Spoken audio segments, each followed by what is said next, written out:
Campus ছাত্র দলের অঙ্গীকার মুখোমুখি শিক্ষা ছাত্র দলের অঙ্গীকার নিরাপদে ক্যাম্পাস ছাত্রবাদী ছাত্র দল। যেহেতু আমি 23-24 সেশনে নতুন ভাবে বলতে গেলে ছাত্র দলে যোগদান করিনি, কিন্তু ছাত্র দলের যে ধারাবাহিকতা, সুস্থ যে রাজনীতি চর্চা দেখতেছি, এটা দেখে আমার অনুপ্রাণিত হয়ে বলতে গেলে যদি রাজনীতি করি তো এখানে মনোনিবেশ করার চেষ্টা করব। আর শিবিরের ক্ষেত্রে খারাপ কিছু আমি এখন পর্যন্ত বলবো না, কারণ শিবির যখন এসেছিল তখন তারা বলেছিল যে 12 ফেব্রুয়ারি পর ছাত্রদল মানে গণরুম ফিরিয়ে আনবে, তারপর হল দখল করবে, বাট এমন কিছু তো আপনারা দেখেন নাই। তো তারা আমাদের বিরুদ্ধে অভিযোগ দিয়েছে, কিন্তু আমরা এমন কোনো অভিযোগ তাদের বিরুদ্ধে দিব না। এটাই হচ্ছে আমাদের সুস্থ রাজনীতি বলতে গেলে। এই যে আমরা একটা ভিডিও ভাইরাল হয়েছে যে নাসিরউদ্দিন পাটোয়ারিকে নিয়ে এমপি মহোদয় মির্জা আব্বাসকে হচ্ছে নাম নিয়ে হচ্ছে বক্সিং এ এই বিষয়টা আসলে আপনারা কিভাবে দেখছেন? ভাই ভিডিও কি দেখেছেন কিনা? আমি দেখেছি এই ভিডিও, কিন্তু আসলে ক্যাম্পাসে সেকেন্ড ইয়ার স্টুডেন্ট, তো আর উনি তো মোস্ট সিনিয়র। তো ঢাকা বিশ্ববিদ্যালয়ের জায়গা থেকে পড়াশোনা করে যদি আপনার মুখের ভাষা ওইরকম পর্যায়ে যায় যে একজনকে নোংরাভাবে অ্যাটাক করা, একটা বয়োজ্যেষ্ঠ মানুষের, মির্জা আব্বাস রাজনীতিতে আছেন বলতে গেলে অনেক বছর ধরে, এমন একটা স্ট্রং ক্যান্ডিডেটকে একটা সামান্য কয়েকদিনের আগত একজন মানে স্টুডেন্ট বলা চলে না, উনি তো মোস্ট সিনিয়র। তো এরকম একটা মানুষ যখন ওইরকম একটা ব্যক্তিত্বকে নিয়ে যখন এরকম মন্তব্য করেন, তখন বলতে হয় যে এটা ঢাকা বিশ্ববিদ্যালয়ের অপমান করাই হয়ে যাচ্ছে। এটাই। ধন্যবাদ।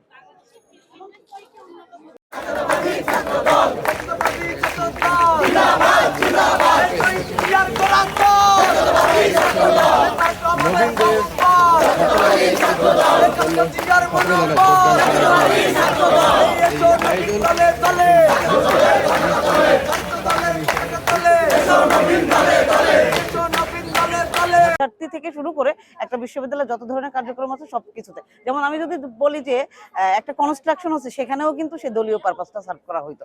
আমরা দেখেছি যে তামাক কনস্ট্রাকশনের নামে যখন যত ধরনের কনস্ট্রাকশন হয়েছে ঢাবিতে, সেখানে ছাত্রলীগের নেতাকর্মীরা কিভাবে সেখানে হস্তক্ষেপ করেছে এবং সেখান ধরনের এক ধরনের মানে সিন্ডিকেট তৈরি করেছিল তারা। তো দেখেন যে আমাদের জুলাই গণ অভ্যুত্থানে তো ছাত্র দলের ভূমিকা অনস্বীকার্য।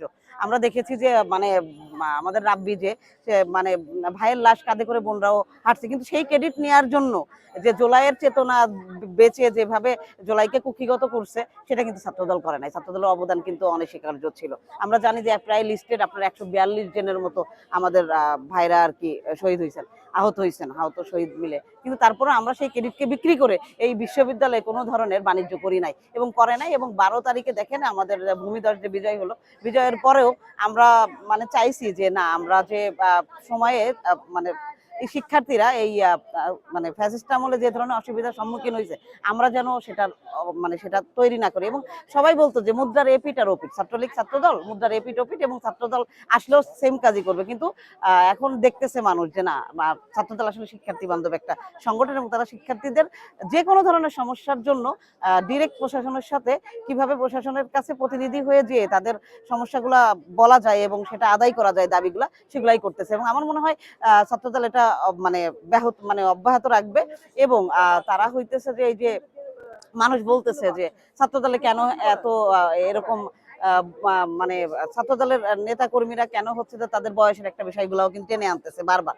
কিন্তু দেখেন আপনি যদি ছাত্র শিবিরের দেখেন, তাদের আগে সেক্রেটারিকে দেখেন, তো এই ধরনের একটা ইমব্যালেন্স কিন্তু আছে। এবং আমরা তো 17 বছর নির্যাতিত নিপীড়িত, তো আমাদেরও কমিটিগুলোতে এই ধরনের নিপীড়নের ছাপ আছে। আমার মনে হয় দেশনায়ক তারেক রহমান প্রধানমন্ত্রী সে হচ্ছে যে এটার ব্যালেন্স করবে এবং আগামী কমিটিতে এই যে কমিটিটার গুঞ্জন হচ্ছে, সেই কমিটি থেকে এটার প্রভাব পড়বে, সেই কমিটি থেকে বয়সের যে ব্যালেন্সটা এটা আসবে হয়তো।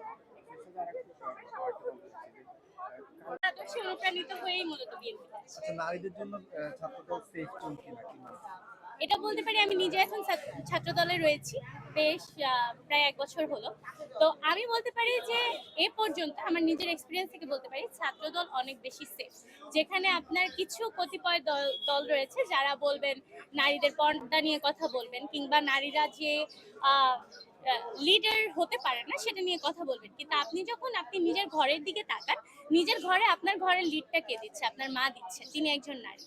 তো একজন মা একজন মা যদি সবকিছু খেয়াল রেখে তার দেশ তার ঘরের উন্নয়ন করতে পারেন, তার যে পরিবার রয়েছে সেটাকে সঠিকভাবে চালনা করতে পারেন, তাহলে একজন নারী কেন রাজনীতিতে এসে পুরো দেশটাকে আগলে রাখতে পারবেন না।